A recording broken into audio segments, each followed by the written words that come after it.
Championship, and I will support you from the very, very beginning. But look at these players. These are titans of the game, players that we have known for years and years. They have no interest in Quackquavel. They are here for glory. TONTON on the left, ZEPHYMASTYX on the right. Now, TONTON, he is probably one of the greats of this game.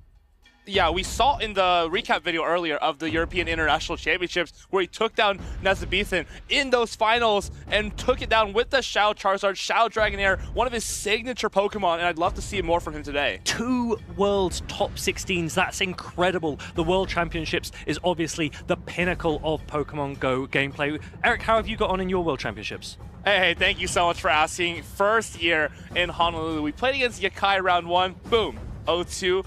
Top 113. Second year, Beelzeboy, round 2, boom, top 49. So whoever plays me this year, so lucky. Congrats on winning Worlds. Well, ZEPHYMASTYX, he also has some great accolades to his name. Malmo regional champion there, top 32s at 2 international championships. But both of these players will be looking to make a name for themselves in the 2026 season. It hasn't necessarily been the start to the season that either of these players might want or have expected from themselves, but there is so much more of the season still to play for, and Stuttgart this weekend could make all the difference. You always have to start somewhere, right? As these trainers here both have some unique picks of their own. Dedenne from the side of ZEPHYMASTYX, maybe Dedenne's like swan song before that parabolic charge. It's Last Dance. And honestly, I'm not gonna miss it. But on the other hand, BATTEUSE, kind of the Dragon Master. He's used Dragon Pull at the World Championships. He's used Dragonair to win UIC,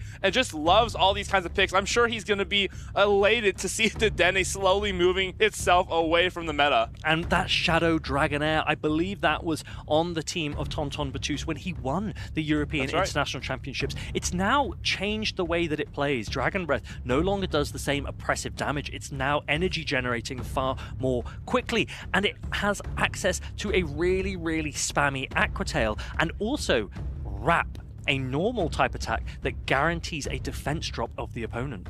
It's kind of compensating for the fact that Dragon Breath does less damage now, because with Wrap, we're able to debuff the defense guaranteed of our opponent and get more Dragon Breath damage on them. However, our players, let's see if they actually lock in that Dragonair or that Dedenne from both sides. We are going into game number 1. Here we go. We've got BATTEUSE on the left, up against ZEPHYMASTYX on the right. We see a Corviknight lead. It's up against a shiny Cradily. This is actually a pretty neutral matchup, despite Corviknight double resisting these acids. The thing is, the sand attacks just don't do a whole lot, even though they are neutral. So far, no moves being thrown. That's very interesting to me. Well, actually, that's quite a lot of damage from those sand attacks on the Cradily. I wonder quite how much damage they're doing. They're going to do definitely less now that this Rock Tomb lands. But both Pokemon are out in the on the side of BATTEUSE for the Shadow Dragonair now coming through, but not throwing an attack before a Rock Tomb comes through. I like the recognition here, right? Because our Dragonair energy is kind of good into everything. We don't feel super pressured to throw here because whatever comes in now, we're still spamming away these moves, and it's just kind of neutral. There's no hard check for the Dragonair. Even the Dedenne wouldn't be super comfortable behind that amount of energy. Rat comes down, and it's now going to level the playing field, right? Because we are 1-stage attack debuffed, and now that they're 1-stage defense debuffed, it kind of negates each other. Now, I'm almost learning here as to how BATTEUSE is playing in the Shadow Dragonair matchup against this Gastrodon. Actually going for double Wrap.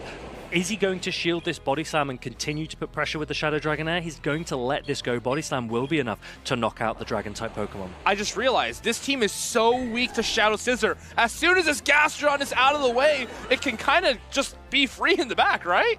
Shadow Scissor looks like it's in a great position, but let's remember that BATTEUSE only has 1 shield available, and so ZEPHYMASTYX is going to go into his Clodsire. Stone Edge might not be enough to knock out, so will ZEPHYMASTYX have to lean for an Earthquake? Trailblaze coming through. ZEPHYMASTYX puts up his first shield. Love this shield here, because if we let this Trailblaze go, we're going to end up shielding a Night Slash at some point, and we don't love that as a Clodsire. TONTON, it's his turn to make those calls. We might need to make a no shield here. No. Goes for that shield. This is just saying, okay, we're going to get this second charge attack off no matter what. You see him writing down the energy there. TONTON's trying to keep exact track of what the energy is, because let's remember that TONTON also has that Corviknight available in the back, and it had a ton of energy loaded, so he might look to snipe this Quadsire, to come in aggressively with the Corviknight and throw energy to try and take it down. Timer's up! Do we make that catch? Does ZEPHYMASTYX wait? He goes for the charge attack priority, and it's going to be knocked out. Can this Cradily get to that Rock Tomb? I think this is now a great position for TONTON BATTEUSE. Not only is this Shadow Scissor extremely boosted, look at the amount of damage the bullet punches are doing against this Cradily. ZEPHYMASTYX knows, and TONTON BATTEUSE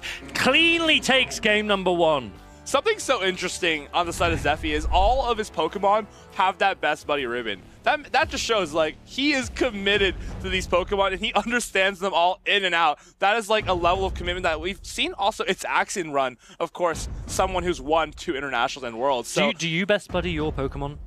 I wish I had the level of commitment to Best Buddy all 6 of my Pokemon for every tournament, but I have only respect for this. I mean, half the time I'm locking my team in a few hours before the deadline. I wouldn't even have time to Best Buddy what I knew I'd be picking for that weekend. Fareed usually barely has time to know the matchup of his Pokemon. Forget Best Buddying them. ZEPHYMASTYX, I just love that he has that Dedenne as well. Shiny Cradily, a shiny Gastrodon. It's just so nice to see a trainer who has that special bond with his Pokemon. It's Axin actually has talked about that and how he feels like it's giving him that boost in those battles, the best buddy boost. But for now, it's TONTON BATTEUSE going to be trying to use that Trailblaze boost to take down his opponent here in Winter Semis. Yeah, ZEPHYMASTYX is going to try and rely on his buddies if he wants to best TONTON BATTEUSE, who has the advantage in this series. It's 1 game to 0. This is a best of 3. That means 1 more win for TONTON BATTEUSE. We'll see him progress through the winners semi-finals in Group B to the winners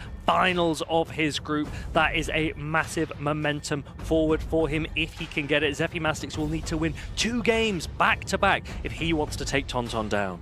It's interesting to me that ZEPHYMASTYX even brought the Cradily, considering how good Scissor is for TONTON BATTEUSE. I wonder if we start shifting to Galarian Moltres here, because that Unova Stunfisk, we didn't exactly see TONTON bring it the other game, and Scissor and Unova Stunfisk is very hard to put together, given that both of those Pokemon are weak to the Gastrodon. So maybe we assume there's no Unova Stunfisk and we bring that Moltres. However, it's going to be Dragonair again, and it's leading into the Cradily.